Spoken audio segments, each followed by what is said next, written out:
Ito, lineup natin. Norvix SSP2. Ito guys.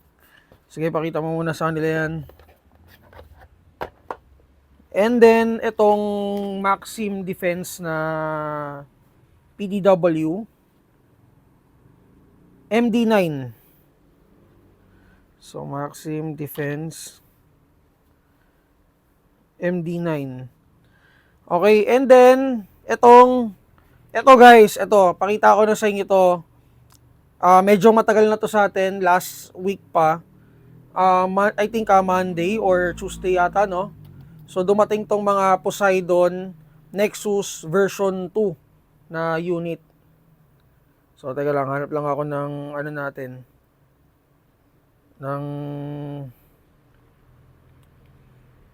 Ng kode ko natin para doon sa Maxim at saka Norvix, ito, Maxim Defense. MD9.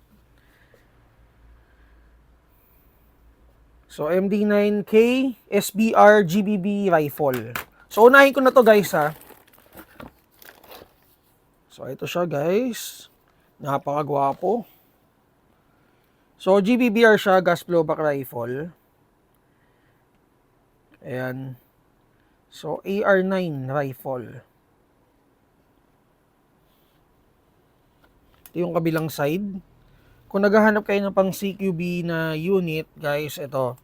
Para sa inyo to. So, nag-fit din kami ng WE magazine, long magazine dito nung nakaraan. Okay naman siya, pumasok naman.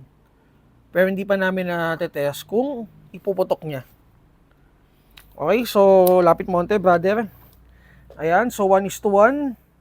Gas blowback rifle. So, ang firing mode niya is semi-auto, full auto. Ito yung selector. So, naka-metal 95mm na outer barrel. So, metal din yung front handguard niya. So, ang thread niya, so yung thread ayun nasa loob, CCW. So, standard thread guys. With steel 55mm na Maxim Defense na heat brake style ta muzzle brake. Ayan. So, for sure, hindi ka na magpapalit niya kasi sobrang gwapo na ng muzzle brake niya eh. And then, ang front assembly niya, itong handguard niya is 112mm. Yung haba So, M-lock handguard with complete markings. Ayan, Maxim Defense markings. Pati dun sa kabila. Okay, so receiver is metal with MD9 markings. Ayan. Engraved markings yan guys ha. Dito 9mm markings. Ayan. So naka-metal Maxim Defense na Gen 7 SCW PDW style stock with 5 position. And yung buffer tube niya. Ayan. So aftermarket guys, for EEG meron tayong available nito. Itong mismong ano na to. And then, metal trigger. So, magazine capacity is around 45 rounds. 9mm style na magazine. So, metal dust cover. With bolt carrier. And then, ambi yung magazine release niya, guys. Ayan. Dito rin sa kabila. So, hand stop is metal. Sobrang gwapo nung hand stop, oh. And then, metal sling socket. Saan banda yun? Dito yata. Ito, yung nasa likuran. So, adjustable hub system. Yun lang. So, ititest natin siya, guys, to check kung ilang FPS out of the box. Gwapo.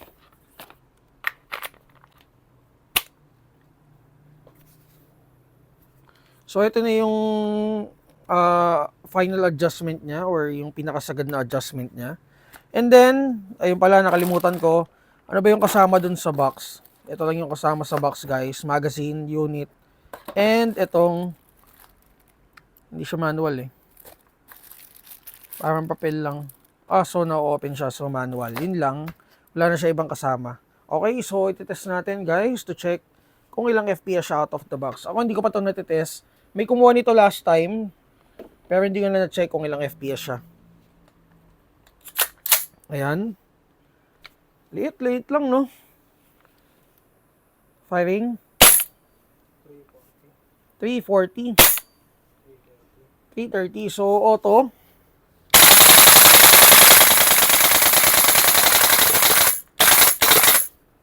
So, kinulang na yata sa ano. So, nag-lock naman siya, guys.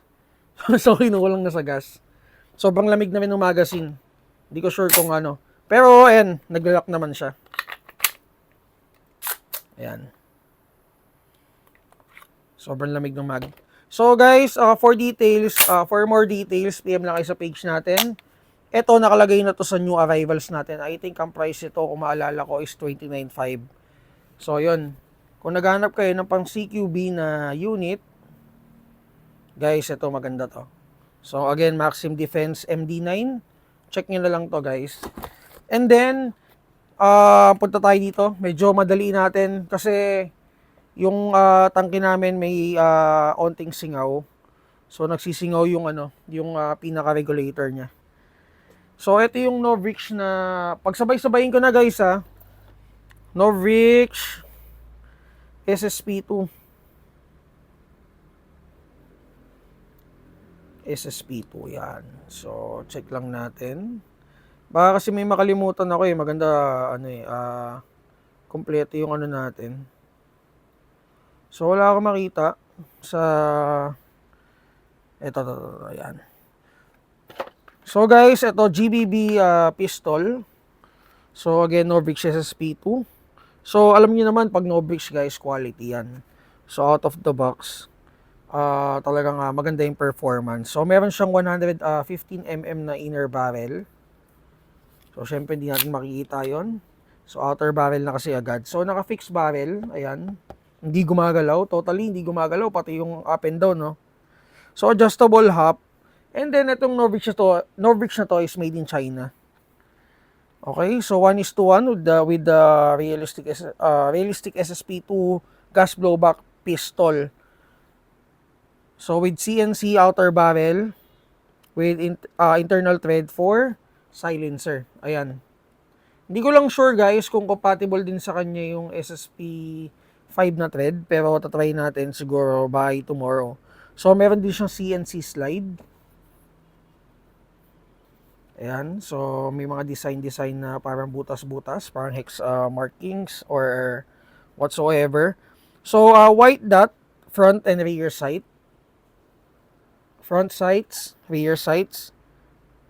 So, metal yung slide catch, selector, and polymer magazine release. Ayan, trigger, ito. Ayan, metal yung mga yan, guys. So, with polymer pistol grip with polymer pistol frame. Ayan. So, itong mga dot-dot na yan, guys, for optic mount. So, kung makikita nyo yan, madalas nyo nakikita, guys, sa mga high kappa pistol ng AW Custom. Ayan. So, kumbaga para na yung abang, kung maglalagay ka nung, may mga scope mount kasi na dito inilalagay. And then, may under rail na rin pala siya for attachment. Kung maglalagay kayo ng laser flashlight.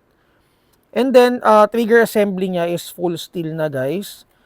And then, markings, Novix SSP2, serial number, ayan. So, yun pala, yung texture grip niya is hexagonal na texture with pistol stapled grips. Ayan. Yun pala yung tawag doon. Pati dito sa may slide niya. So, inner barrel is 6.03. Steel hammer and steel sear na rin.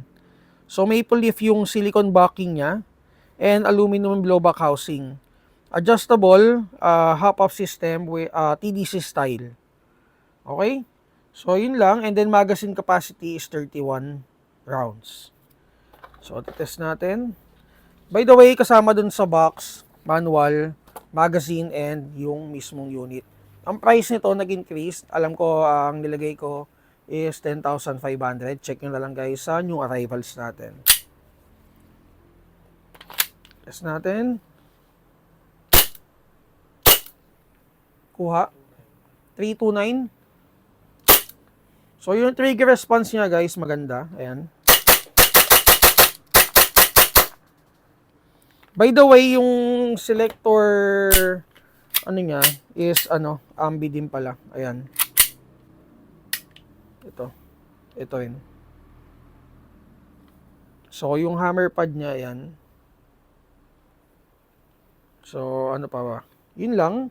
So, overall, maganda yung unit guys. Maganda yung putok. So, ano rin yung trigger niya. Flat na rin. So, ayun. Kung may tanong kayo regarding this unit, PM lang kayo sa page natin, Sabi Shop. And guys, ito. Sobrang excited ako dito. Kasi ito guys, itong unit natin, ayun, madami nagtatanong. Kasi pinost ko to sa profile ko, sa personal profile ko, Mavsub. Yun, add nyo ako guys, or follow kayo sa akin doon. Pinost ko to. Ayun, madaming nagtatanong ano daw ba yung engine nito. So, ang engine nito guys is Nexus version 2. May darating tayo niyan siguro by next month or by next month. So, tawag dito, collaboration guys with Poseidon and then Nexus version 2. So, ano ba yung mga nabago? So, I think yung ginawa natin before dun sa unit natin na binore up natin, yun yung mga nabago sa kanya. So, itetest natin to check kung ilang FPS siya. And then guys, buo na to buo to. Itong batch na to is buo. Makikita nyo to sa new arrivals natin. Meron tayong parang 8 yata, 8 klase ba o 6 na klase nitong Poseidon na built-in. Okay, so again, collaboration, Poseidon units and then Nexus version 2. So itetest natin. By the way, sabihin ko lang yung materials ng unit. So merong ito, ano bang ano to? Air ba to? QRF. So itong QRF, ano siya, polymer yung receiver, and then metal yung front assembly. So ayan, Poseidon na parang Loudiner, pero hindi naman siya Loudiner. Loudiner. So medyo maingay guys. And then markings, Poseidon markings. Ayan. Selector is ambi. And then grip is polymer, may front and rear sight na rin. And then metal charging handle. So guys, sobrang linis yung pagkakagawa ng unit to. Ayan, talagang sakto yung fitting. Maganda yung talagang maganda. Ang hindi ko lang nagustuhan dito is yung buttstock. So lahat ng kumuha sa amin, ayun, nagpalit ng buttstock kasi nga hindi sila okay sa buttstock. Pero overall guys, performance out of the box, sobrang ganda. Sobrang happy yung mga customer natin last week. So yung mga nauna dito, yung mga regular customer namin, na napansin nila na nandito na yung Nexus version 2. Okay, so tetest natin, check natin kung ilang FPS. Dalawang unit baka sa, hindi, okay. So sa amin tong Lonex na polymer magazines, flash mag. So prefer namin to for HPA setup kasi nga, isang hila na lang to guys hanggang sa maubos na tong 360 rounds na bala. Okay, test natin. And by the way, ayun pala, nakalimutan ko yung sabihin, ang price ito is, ang price range namin for the Poseidon Nexus version 2 is 23K to 27K, yun yung pinakamahal. Di ba? Sobrang mura. Kasi ang engine namin before is around, kasi nag-sale na ako nun eh. So nag-sale na ako nun ng 20K. So sabihin natin 20K to 24K. Yung unang labas, 24K. Engine pa lang yun So ngayon, medyo kung bibili kayo ng unit na Poseidon, mura talaga kasi syempre isang buong built-in unit na eh. Hindi ka naman problema sa unit. And at the same time, yung compatibility or yung pinakatimpla nung, kasi syempre, engine, di ba? Maglalagay ka sa ganito, kailangan mo pa mag-modify, kailangan mo pang i-tune. So, ito, naka-tune na to. So, out of the box, ganito na talaga siya. So, hindi ka naman problema sa pag-tune or sa unit na paglalagyan mo, ito na talaga. Pero kung ayaw mo naman ng Poseidon unit, pwede ka naman maghintay. So, darating na yung Nexus version 2 natin by next month or next month. So, mag-update ako sa page. And again, para dun sa mga nakakuha sa amin ng Nexus version 1, guys, PM nyo ako kasi may bibigay ako sa inyong kit para maging Nexus version 2 na yung mga Nexus version 1 nyo. Okay? Para lang to dun sa ano, libre yun guys ha, walang bayad yun. Para dun sa mga nakakuha sa amin, mag-PM kayo sa amin. Or mag-PM kayo sa akin sa personal page ko. Okay, so test na natin tong unit. So PSI natin, okay na ba? O namatay? So ang PSI natin guys, ayan, ang gamit natin is Make Labs na high flow na ano. And then ang PSI natin, I think it's around 120. Kung di ako nagkakamali, o mga 130 to. Ayan. So gamit natin carbon fiber tank. And then, ayun, sa ganito kaikling unit guys, alam niyo naman yan sa mga HP user, medyo mahirap talagang, or out of, sa mga 120 PSI, medyo mababa yung FPS niya, yun pala. So, hindi, medyo nalilito ako sa sasabihin ko eh. Okay, test natin. Ayan, 453, di ba? Ang taas. Consistent. Ilan? Ayan, tumataas eh. Ito pa nga, nagpo-470 pa nga oh. O, di ba? Sa...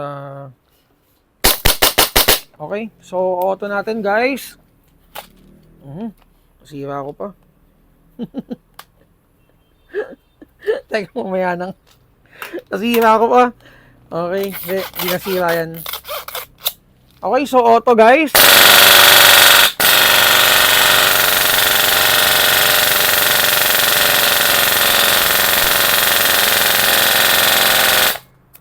Yun.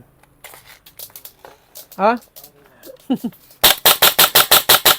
Okay, so ayun guys, nakita nyo. Naubos yung ano, bala. So, ayun yung performance niya. So again, Nexus version 2, Poseidon, and then X Nexus version 2. So kung interested kayo guys, mag-PM kayo sa page namin, Mav Sabi Shop. Madami pa tayong models na available. So ayun, sobrang tipid guys, sobrang tipid. Kung nagbabala kayo mag-HPA unit, and then tawag dito, naghahanap kayo ng, or hindi kulang pa yung budget, ganyan guys, sobrang mura na nito para sa isang magandang klase at saka maganda performance na HPA. So ayun, PM na lang kayo, and medyo mabilis lang tayo guys kasi umuulan sa labas. Kailangan ko nang umuwi. Okay? Thank you, and follow kayo sa page namin, Mav Sabi Shop.